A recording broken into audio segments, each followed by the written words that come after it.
Hello everyone, welcome to ITS classes education for all.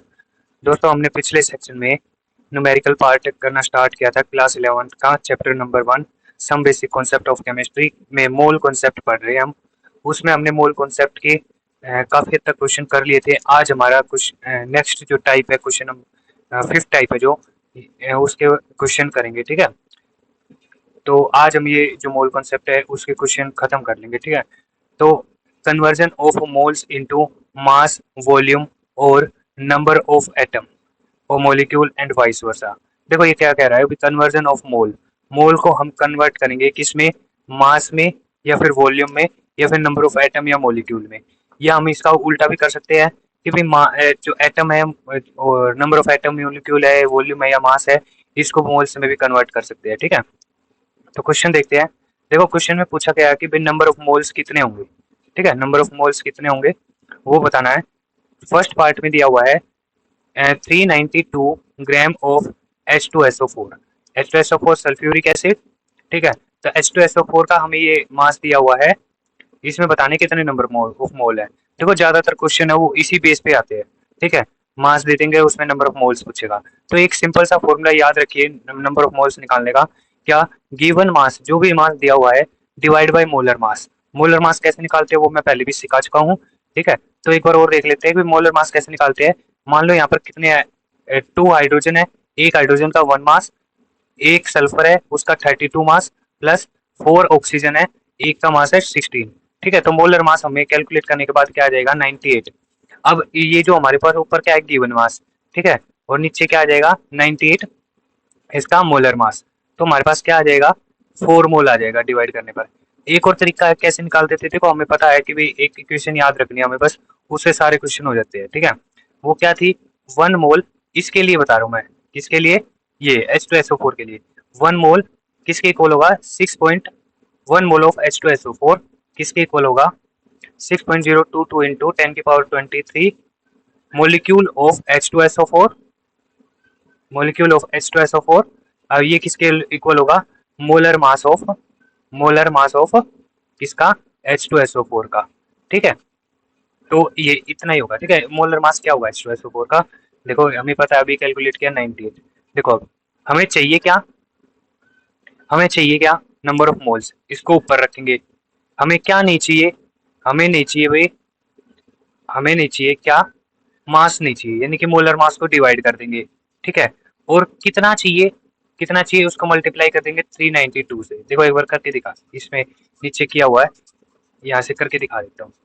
देखो, या फिर जो जो हमें इक्वेशन में, या फिर जो जिस इक्वेशन के जिस पार्ट की हमें जरूरत होती है वो भी लिख लेंगे ना, तो वहां से भी क्वेश्चन हो जाएगा। देखो, 1 मोल H2SO4 यानी कि H2SO4 का 1 मोल किसके बराबर होगा, H2SO4 के 98 ग्राम। अगर जब हम H2SO4 98 ग्राम लेंगे, वो 1 मोल के बराबर होगा। ठीक है, अब हमें चाहिए कितना, ये तो 98 ग्राम पहले से है। ठीक है, अब हमें चाहिए क्या, 292 ग्राम ऑफ H2SO4। ठीक है, तो इसी पूरी इक्वेशन से निकाल देंगे क्या, देखो हमें चाहिए क्या, 1 मोल, उसको ऊपर लिखा।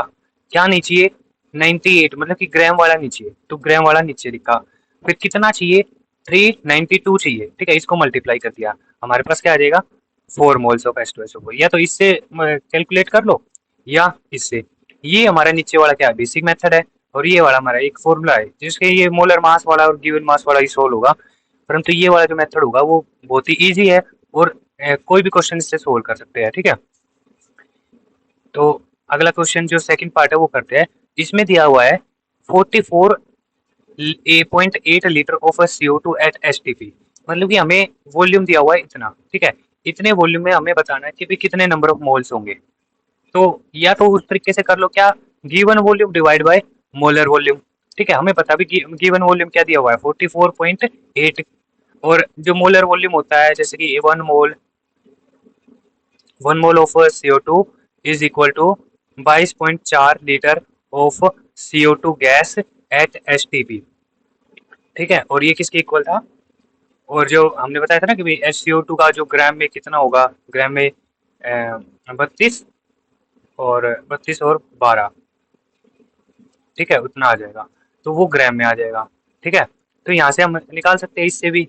ठीक है, या तो इससे निकाल दो, 2 मोल आ जाएगा ऑफ CO2, या एक और वो जो हमारा बेसिक मेथड है क्या, 1 मोल ऑफ CO2 कितने के बराबर है, 22.4 litre of CO2 eight STP। जो जो हमें चाहिए ना, मतलब कि जिसकी हमें जरूरत है, ठीक है, वो भी इक्वेशन लिख लो, ज्यादा फालतू में ज्यादा लिखने की जरूरत है भी नहीं, ठीक है। वो इक्वेशन बस वो क्या है, एक मेन इक्वेशन है, ठीक है, उससे सारे क्वेश्चन सोल्व हो रहे हैं। अब क्या करेंगे, देखो हमें क्या चाहिए, मोल्स में कन्वर्ट करना है, क्या नहीं चाहिए, लीटर वाली ये वाली जो चीज ना, ये बेसिक वाली ये वाली नहीं चाहिए, ठीक है। और कितनी चाहिए, 22.44.8 लीटर, ठीक है। तो क्या हो जाएगा, ये चाहिए हमें, ये नहीं चाहिए, और कितनी चाहिए इसको मल्टीप्लाई कर देंगे, ठीक है। 2 मोल्स ऑफ CO2, ये हमारे पास आंसर आ जाएगा। अब एक थर्ड क्वेश्चन है, उसमें पूछा हुआ है, देखो ये बोल रहा है कि भाई हमारे पास जो ऑक्सीजन के मॉलिक्यूल है ना, वो कितने हैं, 6.02 इंटू 10⁻23 है। वही बेसिक इक्वेशन लगा दो, ठीक है। तो इसका मतलब क्या है, ये जो O2 मॉलिक्यूल है, वो कितने मॉलिक्यूल प्रेजेंट है इसके अंदर, 6.022। हमें पता है भाई, एक इक्वेशन हम देखी थी कि भाई एक मोल किसके इक्वल था, 6.022 इंटू 10⁻23 मॉलिक्यूल, या फिर मोलर मास, या फिर मोलर वॉल्यूम, ठीक है, इनके बराबर था। तो हमें ये पहले से ही की बना है, तो ये तो हमें डायरेक्ट ही बता दें कितने मोल होगा, 1 मोल होगा, ठीक है। ये तो डायरेक्ट वैल्यू दी हुई है, तो 1 मोल होगा भाई ऑक्सीजन मॉलिक्यूल, उसके अंदर कितने मॉलिक्यूल होंगे ऑक्सीजन के, 6.022 इंटू 10⁻23। एक और क्वेश्चन दिया हुआ है, क्या है, 9 ग्राम ऑफ एल्यूमिनियम। ये भाई इजी सा क्वेश्चन है कि भाई 9 ग्राम ऑफ एल्यूमिनियम दिया हुआ है, इसके अंदर बताने कितने मोल है। तो 1 मोल जो एल्यूमिनियम का एटॉमिक मास क्या होता है, ठीक है, वो 27 होता है, वो इसकी इक्वल ही होगा, ठीक है। और 9 ग्राम निकालना में, ठीक है, देखो वही चीज लगा दो, ये वाला हमें चाहिए मोल में निकालना है, ये नहीं चाहिए, इसको डिवाइड में रखा, और कितना चाहिए उसको मल्टीप्लाई कर दिया, ठीक है। तो हमारे पास क्या आ जाएगा, 0.33 मोल पर एल्यूमिनियम। तो अब तो मुझे लग रहा है भाई अब तक तो समझ में आ गया होगा, बहुत सारे क्वेश्चन कर लिया हमने। अब तो अगले क्वेश्चन खुद भी कर सकते हो, ठीक है। तो 1 metric ton of iron, 1 metric ton of iron, 1 metric ton में 1000 किलो होते हैं, ठीक है, 1 मेट्रिक टन में 1000 किलो होते हैं। तो पहले तो इसको कन्वर्ट कर लेंगे, ठीक है। तो 1 मेट्रिक टन को जो 1 मेट्रिक टन टन दिया हुआ है, उसको ग्राम में कन्वर्ट कर लेंगे। तो 1000 किलो होता है, ठीक है, उसको ग्राम में कन्वर्ट करेंगे तो क्या होगा, किलोग्राम को, किलो होता है ना 10⁻3, तो इसको ऐड कर देंगे 10⁻3, 10⁻3 क्या हो जाएगा, 10⁻6, ठीक है। तो 10⁻6 ग्राम आ गया। अब हमें पता है कि भाई 1 मोल ऑफ Fe यानी कि 1 मोल ऑफ आयरन किसके बराबर होगा, एटॉमिक मास ऑफ आयरन के बराबर, यानी कि 56 ग्राम ऑफ आयरन, ठीक है। अब हमें चाहिए क्या, इतना 10⁻6 ग्राम, यानी कि जो हमने निकाला था ना ग्राम में निकालना है, मेट्रिक टन वाला, वही 10⁻6 ग्राम ऑफ आयरन, ये चाहिए हमें, ठीक है। तो कैसे निकालेंगे, मोल हमें निकालना है, ठीक है, इसको ऊपर रखा, क्या नहीं चाहिए, 56 वाला नहीं चाहिए, और कितना चाहिए, 10⁻6, ये वाला चाहिए, मल्टीप्लाई कर दिया। तो हमारे पास जो आंसर आएगा वो ये वाला आ जाएगा, इतने मोल आ जाएगा, ठीक है। अगला क्वेश्चन ये भी इजी है, 7.9 मिलीग्राम दिया हुआ है ऑफ कैल्शियम, ठीक है, इसमें बताना कितने नंबर ऑफ मोल्स होंगे। पहले तो मिली की वैल्यू पता है हमें, क्या 10⁻³ होती है, ठीक है। तो सिंपल इसमें m की जगह क्या रख देंगे, 10⁻3, ठीक है। तो 7.9 इंटू 10⁻³ ग्राम ऑफ कैल्शियम। अब निकालना में देखो कैसे निकालेंगे, ये तो सिंपल सा आप कर दो, वही वाला लगा दो भाई, given mass divide by molar mass, या फिर given mass divide by atomic mass, ठीक है, वो भी लगा सकते हैं। तो इसमें क्या करेंगे, जो हमारे पास मास गिवन है डिवाइड बाय एटॉमिक मास, जो कैल्शियम का एटॉमिक मास होता है वो 40 होता है, ठीक है।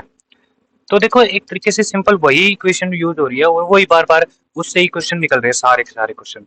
तो 1 मोल ऑफ कैल्शियम, ये दिया हुआ 40 ग्राम ऑफ कैल्शियम, यानी कि देखो एक और चीज है, उस इक्वेशन में एक और चीज ऐड कर लेना कि भाई या तो एटॉमिक मास आ सकता है, ठीक है, जो ये था ना मैंने बोला था 1 mole is equal to 6.022 into 10⁻23, ये किसके, ये तो मोलिक्यूल हो जाएंगे, ठीक है, ये मोलिक्यूल हो जाएंगे।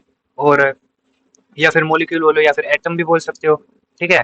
या फिर क्या कह सकता हूँ, 22.4 लीटर ऑफ कोई भी गैस हो, ठीक है, एनी गैस, ठीक है। या फिर इसके एटॉमिक मास के बराबर भी हो सकता है, ठीक है, एटॉमिक मास के बराबर हो सकता है, जैसे हमने कुछ एक क्वेश्चन में देखा, जैसे आयरन वाले में देखा, कैल्शियम वाले में देखा। या एक और चीज हो सकती है क्या, मोलर मास, ठीक है, मोलर मास, मोलर मास बोलो, या फिर ग्राम वाला था ना जो वो वाले क्वेश्चन, ठीक है, जो given mass divide by molar mass वाला, वो वाले क्वेश्चन। एक वो मोलर वॉल्यूम, तो यही हो गया हमारे पास, ठीक है। और क्या रह गया, बस यही है, यही चीजें याद रखनी है, इसी में सारा क्वेश्चन हो जा रहे हैं सारे, ठीक है। तो अगला क्वेश्चन क्या है, देखो ये कह रहा है भाई 75.5 माइक्रोग्राम ऑफ कार्बन, इतने माइक्रोग्राम में कितने कितने नंबर ऑफ मोल्स होंगे। माइक्रो माइक्रो क्या होती है, 10⁻⁻6, हमने याद किया था सब सब्सिडरी यूनिट याद की थी, ठीक है। तो उसमें मैंने याद करने की ट्रिक भी बताई थी। तो 10⁻⁻6, तो ये वाली माइक्रो की जगह हम क्या रख देंगे, 10⁻⁻6। बस ये कन्वर्ट हो गया, हमारे पास ग्राम में आ गया। तो हमें इतना ही निकालना है, कितने नंबर ऑफ मोल्स होंगे। तो ईजी है, कैसे निकालेंगे, या तो कर लो भाई given mass divide by molar mass, या फिर एटॉमिक मास डिवाइड बाय, है ना। तो उस तरीके से निकाल लेंगे। तो गिवन मास ये ऊपर रखा और डिवाइड बाय एटॉमिक मास रख दिया, ठीक है। तो ये हमारे पास मोल में आ गया। एक अगला क्वेश्चन है 8th क्वेश्चन, इसमें 11 ही क्वेश्चन है भाई, ठीक है। तो अभी कर लेंगे, थोड़ा सा ही रह गया अब तो कवर कर ही लेते हैं। ये रहा 8 क्वेश्चन करने जा रहे हैं। देखो, कैलकुलेट द मास, मास निकालना हमें, ठीक है। क्या निकालना है, मास निकालना है। ऊपर वाले क्वेश्चन में क्या निकालना था हमें, मोल्स निकालना था। अब मास निकालेंगे। हमें पहले मोल्स दिया हुआ है 0.1 मोल ऑफ KNO3। KNO3 एक कंपाउंड है, पोटासियम नाइट्रेट, ठीक है। तो एक पोटासियम और हमारे पास एक पोटासियम है, ठीक है, और उसका एटॉमिक मास 39। एक नाइट्रोजन है, उसका एटॉमिक मास 14, और 3 क्या है, ऑक्सीजन है, एक का क्या है मास 16, तो 3 का क्या हो जाएगा 48। तो इसको क्या करेंगे, ऐड करके मल्टीप्लाई करके ऐड कर देंगे, तो हमारे पास 101 आ जाएगा। तो मोल को कैसे निकालते थे, given mass divide by molar mass, ठीक है। या फिर इसी तरीके से निकालो भाई, हमें क्या निकालना, मास निकालना है, ठीक है। मास ये वाली टर्म निकालनी है ऊपर जो पूछी हुई है, ठीक है। तो क्या करेंगे, मोल में से मोल को मल्टीप्लाई कर देंगे मोलर मास से, तो हमारे पास ये मास निकल आएगा, ठीक है। तो वही किया हुआ है। तो इजी सा क्वेश्चन था, 10.1 ग्राम ऑफ KNO3 आ जाएगा। अगला जो क्वेश्चन दिया हुआ है उसमें पूछा हुआ है कि भाई ये जो हमारे पास मोलिक्यूल दिया हुआ है, ठीक है, मोलिक्यूल ऑफ मीथेन। मीथेन क्या होती है, गैस होती है जिसका फॉर्मूला क्या होता है CH4, ठीक है। तो इसमें एक कार्बन और 4 हाइड्रोजन होते हैं। तो एक मोल, हमें पता है कितने मोलिक्यूल होंगे, एक मोल ऑफ मीथेन में, एक मोल ऑफ मीथेन में कितने मोलिक्यूल होंगे, 6.02 इंटू 10⁻23 मोलिक्यूल या फिर एटम। किसके, देखो अभी की टर्म में क्या होगा, मोलिक्यूल होंगे क्योंकि CH4 बन रहा है, ठीक है। तो CH4 इतने मोलिक्यूल होंगे, और वो किसकी इक्वल होगा, मोलर मास की, क्योंकि इसका हम एटॉमिक मास नहीं दे सकते, ठीक है, मोलर मास ही देखेंगे। तो ये वाली टर्म चाहिए एक, तो हमें ये मोलिक्यूल वाली टर्म चाहिए, और एक मोलर मास वाली टर्म चाहिए। इसी से निकल जाएगा हमारा क्वेश्चन। ये आ जाएगा मोलिक्यूल ऑफ, इतने मोलिक्यूल ऑफ मीथेन, वो किसके इक्वल है, 16 ग्राम ऑफ CH4। अब CH4 का मोलर मास कैसे निकाला हमने, 16 ग्राम, वो क्या है, एक कार्बन 12, ठीक है, 12 इसका एक कार्बन का आ गया, 4 हाइड्रोजन है, एक का मास क्या होता है, एक हाइड्रोजन का मास 1, तो टोटल क्या हो जाएगा 16। तो वही लिखा हुआ है 16 ग्राम, ठीक है। अब हमें निकालना है कितना है, इतना, ठीक है। और मॉलिक्यूल ऑफ मीथेन निकालने, इसमें इतने मॉलिक्यूल ऑफ मीथेन में कितने ग्राम होगा, यानी कि ये बात कर रहा है कि भाई इतने मॉलिक्यूल मीथेन है, उसका मास कितना होगा, ठीक है। वो निकाल देंगे, आसान है। हमें निकालना क्या है, मास, यानी कि ग्राम वाली यूनिट निकालनी है। तो ये वाला ऊपर रखेंगे, ये वाला चाहिए हमें, ठीक है, और ये मोलिक्यूल वाली नहीं चाहिए, ठीक है, इसको डिवाइड में रख देंगे। और कितना चाहिए, 10⁻23, या फिर 1 × 10⁻23, इसको मल्टीप्लाई कर देंगे, ठीक है। तो ये वाला सोल्व करने के बाद हमारे पास ये वाली चीज आ जाएगी, इतना ग्राम आ जाएगा, ठीक है। तो सारे के सारे क्वेश्चन हो रहे हैं, देखो ये भी इजी सा क्वेश्चन है। 112 सेंटीमीटर क्यूब, 112 सेंटीमीटर क्यूब यानी कि सेंटीमीटर क्यूब है, यानी कि वॉल्यूम की यूनिट है, ठीक है, ऑफ हाइड्रोजन एट HTP। अब कभी भी हाइड्रोजन दिया हुआ है ना, देखो वॉल्यूम में कभी भी क्या होगा, एटॉमिक फॉर्म में नहीं होगी, कभी भी कोई भी चीज होगी एटॉमिक फॉर्म में होगी ही नहीं, तो मॉलिक्यूल की फॉर्म में होगी, यानी कि H2 होगा, ठीक है। तो 1 मोल ऑफ H2 गैस है, उसका 1 मोल कितने के बराबर होगा, उसका मोलर मास, यानी कि मोलिकुलर मास निकाल देते हैं। एक एक हाइड्रोजन का मास, एटॉमिक मास क्या होता है 1, 2 का क्या हो जाएगा 2, तो 2 ग्राम आ गया, यानी कि 2 ग्राम ऑफ H2 गैस, ठीक है। अगर वॉल्यूम की टर्म में देखे तो molar volume 22,400 centimetre cube at HTP। ये मैंने बताया था कि भी अगर सीधा सेंटीमीटर क्यूब में पूछा जाए तो ये वाली याद रखना 22,400, ठीक है। अब देखो हमें एक तो इस टर्म की जरूरत है और एक इस टर्म की जरूरत है, ठीक है, इससे निकल जाएगा इन दोनों से, इन दोनों को इक्वेट कर लो, ठीक है। ये इसको और इसको कैसे करेंगे, देखो हमें चाहिए कितना, ये 112 centimetre cube of H2 gas चाहिए एट HTP, ठीक है। हमें ये भी चाहिए, ठीक है। हमें क्या निकालना, वो ग्राम में निकालना है ना, तो ग्राम वाली चीज ऊपर आएगी भाई, ठीक है। अगर ग्राम में निकालना है ना, यानी कि मास निकालना है, तो मास वाली चीज ऊपर आएगी, यानी कि 2 ग्राम ऊपर आएगा, ठीक है। और क्या नहीं चाहिए, वॉल्यूम वाला हटाना हमें, ठीक है। तो 22,400 ये नीचे आ जाएगा, और कितना चाहिए 112 इतना चाहिए, ठीक है। सेंटीमीटर क्यूब से सेंटीमीटर क्यूब कैंसिल आउट, और जितना हमें सोल्व करेंगे तो वो ग्राम में आ जाएगा, क्योंकि यहाँ वाली यूनिट है ना वो क्या ग्राम में है, ठीक है। तो 0.01 ग्राम ये आ जाएगा, ठीक है। आगे चलते हैं, कोई जो प्रॉब्लम नंबर 9 है वो क्या कहती है, बहुत ही आसान क्वेश्चन है भाई। मास ऑफ एलिमेंट इन ग्राम, जो एलिमेंट का मास बताना है ग्राम के अंदर बताना है, यानी कि मास के बारे में बताना है। हमें दिया हुआ है 1 एटम ऑफ सिल्वर, ठीक है। Ag किसका सिंबल होता है, सिल्वर का। तो सिल्वर एक एटम है, ठीक है, उसका मास बताना हमें। कैसे निकालेंगे, बहुत ही आसान है। पहले हमें पता है 6.02 इंटू 10⁻23 एटम ऑफ सिल्वर, यानी कि इतने सिल्वर के एटम किसके बराबर होगा, एटॉमिक मास ऑफ सिल्वर के, ठीक है। यानी कि एटॉमिक मास क्या होता है 108 ग्राम, सिल्वर का एटॉमिक मास, ये याद करना पड़ेगा, ये क्वेश्चन में गिवन होगा, ठीक है। अब 1 एटम का निकालना है, ठीक है। कैसे निकालेंगे इसको, मतलब कि टोटल मास डिवाइड बाई इतने नंबर ऑफ मॉलिक्यूल्स है, इसको डिवाइड कर देते हैं, एक एटम का आ जाएगा, ठीक है। ये हमारे पास आ गया आंसर। आगे क्वेश्चन पूछा गया कि भाई 1 ग्राम एटम ऑफ नाइट्रोजन, ये याद रखना भाई। एक तो ये वाला क्वेश्चन और एक लास्ट में पूछा जाएगा, उसको मैं एक बार कंपेयर करके बताऊंगा, ठीक है। 1 ग्राम एटॉमिक ऑफ नाइट्रोजन दिया होगा ना तब, तो आपको याद रखना पड़ेगा कि भी ये वाला किसके बारे में बात कर रहा है, मोलिक्यूल के बारे में बात कर रहा है, ठीक है, यानी कि N2 की फॉर्म में। तो इसको कैसे करेंगे, 14 ग्राम ऑफ एक, रुको भाई रुको, ये तो 14 तो उसका मास होता है, N2 नहीं, ये ग्राम एटम के बारे में बात कर रहा है, मोलिक्यूल के बारे में बात नहीं कर रहा, एटम के बारे में बात कर रहा है, ठीक है। तो एटम के बारे में बात कर रहा है, तो 14 ग्राम ऑफ नाइट्रोजन यानी कि एटॉमिक मास ऑफ नाइट्रोजन, ठीक है, वो किसके इक्वल होगा, mass of 1 gram atom of nitrogen. ये तो सीधी सी बात है भाई, यही बात बोल रहा है ये, इसको या तो mass of 1 gram atom of nitrogen बोलो, या इसी को मैं क्या बोल लो, एटॉमिक मास बोल लो, ठीक है। बात तो एक ही है ना, या इसी को मैं क्या बोल देता हूँ, एटॉमिक मास बोल देता हूँ, बात एक ही है, ठीक है। तो ये इसी के इक्वल आ जाएगा 14 ग्राम एक एटम नाइट्रोजन का मास, ठीक है। आगे क्या बोल रहा है भाई, 1 मोल ऑफ कैल्शियम, कैल्शियम का एटॉमिक मास कितना होता है 14 ग्राम, 1 मोल के बराबर लिख दो, ठीक है। तो सीधे सी बात है, 1 मोल ऑफ कैल्शियम पूछा हुआ है, कितना ग्राम होगा, 14 ग्राम होगा, एटॉमिक मास के बराबर होगा ना। अगला फोर्थ क्या पूछा हुआ है, 1 मोल ऑफ ऑक्सीजन मोलिक्यूल, यानी कि 1 मोल ऑक्सीजन मोलिक्यूल में कितना होगा, मास पूछा हुआ है ग्राम में वो भी, ठीक है। तो मोलिक्यूल बोला हुआ है तो हम किसकी फॉर्म करेंगे, O2 की फॉर्म देखेंगे। अगर एटम बोला होता तो सिंपल वो लेते, तब हमारे पास आ जाता 16, परंतु अभी O2 लिया हुआ है तो हम 16 इंटू 2 करेंगे, क्योंकि 2 ऑक्सीजन है और एक का मास होता है 16, एक ऑक्सीजन का मास तो 32 आ जाएगा, ठीक है।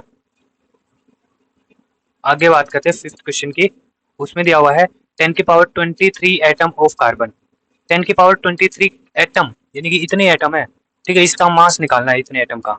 तो हमें पता है 6.02 इंटू 10⁻23 कार्बन एटम, इतने कार्बन एटम कितने के बराबर होंगे, एक कार्बन का एटॉमिक मास, ठीक है। एक कार्बन का एटॉमिक मास 12 ग्राम होता है, ठीक है। हमें निकालना कितना है 10⁻23, तो वही फॉर्मूला, हमें चाहिए क्या, चाहिए क्या, मास की फॉर्म में चाहिए, यानी कि मास चाहिए, तो 12 ग्राम को ऊपर रखेंगे, क्या नीचे है मोलिक्यूल वाली टर्म, इसको नीचे रखा, और कितना चाहिए 10⁻23, इसको मल्टीप्लाई कर दिया, हमारे पास आ जाएगा ग्राम में। अब 1 gram of iron, 1 gram iron का मास क्या होता है 1 ग्राम, ठीक है, सीधी सी बात बोली हुई है, इसने पहले ही बोल दिया 1 ग्राम ऑफ आयरन, पहले ही मास दिया हुआ है, ठीक है। तो वो 1 ग्राम के ही बराबर होगा, ठीक है। एक तो ये वाली चीज देखो जो मैंने बोला था अभी, लास्ट वाला और पहले वाला, एक बार कंपेयर करके देखना।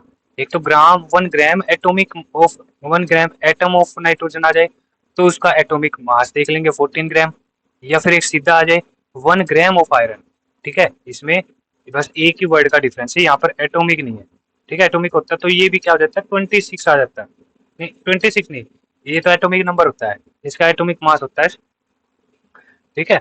तो एटॉमिक मास देख लेंगे। आगे क्वेश्चन है प्रॉब्लम नंबर 10, ये कह रहा है भाई कैलकुलेट करो volume at STP by volume. अब अगली टाइप क्या है, यहाँ पर हम क्या कैलकुलेट कर रहे हैं, वॉल्यूम को कैलकुलेट कर रहे हैं, ठीक है। At standard temperature and pressure, standard temperature pressure क्या होता है 1 एटीएम, 1 एटमोस्फेयर प्रेशर, और टेम्परेचर 273 केल्विन, ठीक है, ये हमारा स्टैंडर्ड टेम्परेचर प्रेशर होता है। अब हमें पूछा गया है कि भाई कितने का वॉल्यूम निकालना है, 14 ग्राम ऑफ नाइट्रोजन का निकाल दो। अब वॉल्यूम की कभी भी टर्म आए ना, तो उसमें याद रखना कोई भी चीज हम एटॉमिक फॉर्म नहीं लेंगे, क्या किसकी फॉर्म लेंगे, मॉलिक्यूल की फॉर्म लेंगे, ठीक है। तो एन नाइट्रोजन बोला हो बेशक से, परंतु हम N2 लेके चलेंगे। तो मोलर मास कितना है 28, क्यों, एक नाइट्रोजन का 14, 2 का क्या हो जाएगा 28। अब 24 ये क्या molar volume at STP of nitrogen molecule, यानी कि इतने नाइट्रोजन मॉलिक्यूल का जो वॉल्यूम है वो इतना है, ठीक है।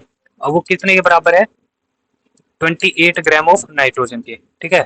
14 ग्राम का हमें चाहिए क्योंकि हमें निकालना है 14 ग्राम का नाइट्रोजन का, ठीक है। अब देखते हैं, देखो हमें चाहिए क्या, वॉल्यूम, ठीक है, वॉल्यूम निकालना है तो इस वाली टर्म को ऊपर रखेंगे, क्या नहीं चाहिए फिर बच गई जो, उसको नीचे, और जितना निकालना है 14 ग्राम उसको मल्टीप्लाई कर देंगे तो हमारे पास क्या आ जाएगा, ये वाली टर्म आ जाएगी, ठीक है। ये लीटर 11.2 लीटर एट एसटीपी आ जाएगा। अगला क्या है सेकंड, 1.5 मोल ऑफ CO2, कैसे निकालेंगे, 1.5 मोल ऑफ CO2 यानी कि इतना मोल दिया हुआ है हमें, तो एक मोल ऑफ CO2 किसके बराबर, 22.4 litre of CO2 gas, simple सा है, कैसे निकालेंगे, 1.5 निकालना है, देखो हमें निकालना क्या वॉल्यूम, इसको ऊपर, जो बच गया उसको नीचे, 1 को नीचे, कितना निकालना है उसको मल्टीप्लाई किया, आ गया हमारे पास आंसर, ठीक है। आगे दिया हुआ मॉलिक्यूल यानी कि 10 की पावर 21 मॉलिक्यूल दिया हुआ ऑक्सीजन, ऑक्सीजन क्या, ऑक्सीजन मॉलिक्यूल O2, ठीक है। तो यहाँ पर क्या होगा, 22.4 मोलर वॉल्यूम ऑफ ऑक्सीजन, यानी कि इतने ऑक्सीजन मॉलिक्यूल का वॉल्यूम क्या होगा, एक मोल ऑक्सीजन का क्या होगा, 22.4 लीटर होगा, ठीक है। अब 32 ग्राम ऑफ O2 यानी कि 32 ग्राम ऑफ O2 किसके बराबर होगा, 6.022 इंटू 10 की पावर 23 O2 मॉलिक्यूल, ठीक है। ये हमारे पास क्या आ गया, मोलिकुलर मास यानी कि मोलर वॉल्यूम, ठीक है। O2 एक का 16, दो का क्या हो जाएगा 32, इससे निकालेंगे 21, यानी कि हमें देखो ऊपर ही आ जाएगा, नीचे मॉलिक्यूल और मल्टीप्लाई में ये कर देंगे।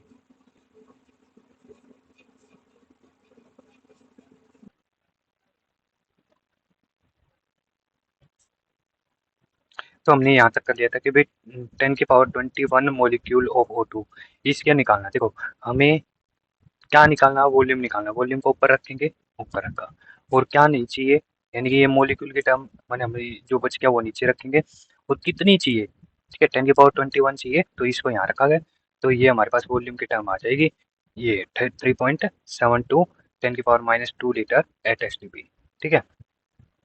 लगभग सभी क्वेश्चन सेम ही है भाई, ठीक है। तो एक लास्ट क्वेश्चन रहता है वो हम कर लेते हैं, अच्छा सा क्वेश्चन है, calculation of atomic mass, atomic mass कैसे निकाले, ठीक है। एक क्वेश्चन दिया हुआ है प्रॉब्लम नंबर 11 का, एक्स दिया हुआ है और वाई, दो एलिमेंट्स दिया हुआ है, ये कह रहा है भाई कंबाइन होने के बाद हमारे पास दो कंपाउंड बन रहे हैं, एक तो XY2 और एक बन रहा है X3Y2, ठीक है।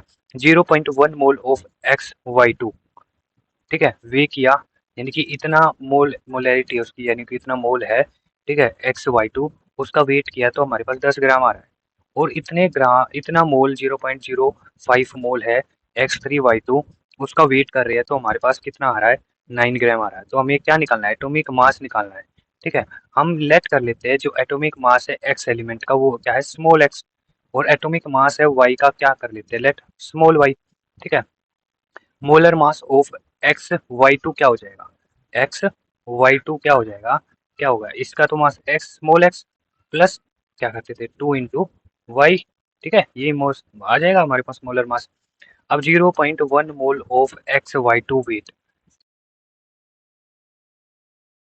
ये मोल भी गिवन है और मास भी गिवन है, हमें निकालना क्या है, देखो 0.1 मोल दिया हुआ है, एक मोल में कन्वर्ट करना है, एक मोल ऑफ XY2 वेट करेंगे तो क्या होगा, देखो हमें निकालना क्या है, ये ग्राम में, यानी कि मास निकालना है, ठीक है, एक मोल का कितना मास आएगा, ठीक है, तो मास निकालना है, इसको ऊपर रखेंगे, और जो बच गया इसको नीचे रखेंगे, और कितना निकालना है 1 मोल के लिए, 1 मोल के लिए निकालेंगे तो हमारे पास क्या आ जाएगा, ये कैलकुलेट करने के बाद 100 ग्राम आ जाएगा, ये हमारे पास मोलर मास आ गया।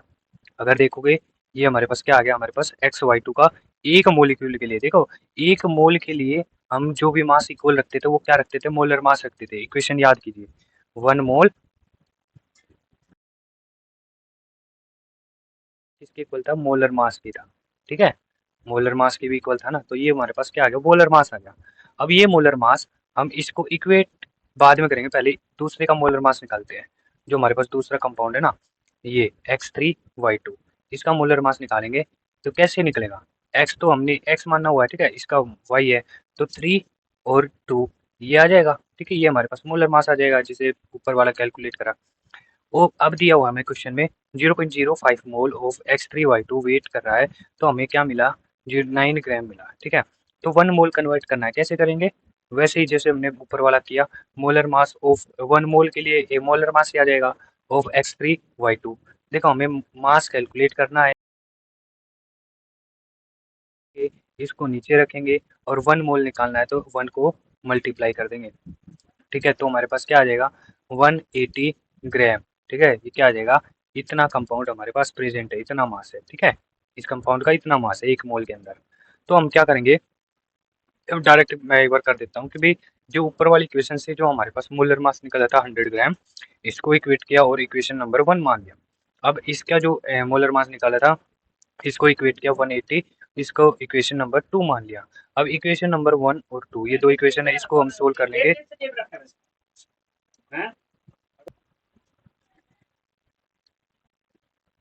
तो हमारे पास ये आ जाएगा, एक्स की वैल्यू ये आ जाएगी और वाई की वैल्यू ये आ जाएगी। और यही हमें कैलकुलेट करना था कि भाई एक्स और वाई का क्या निकालना था, एटॉमिक मास निकालना था। देखो क्वेश्चन में calculate atomic mass of X and Y, ये हमने निकाल दिया नीचे, ठीक है। तो ये एक तरीके से टाइपिकल क्वेश्चन था भाई, और थोड़ा सा डिफिकल्ट था मानता हूँ, परंतु इजी है, एक दो बार करोगे तो आसानी से हो जाएगा, ठीक है। तो यही हमारे मोल कॉन्सेप्ट की प्रॉब्लम्स क्वेश्चन थे, ठीक है।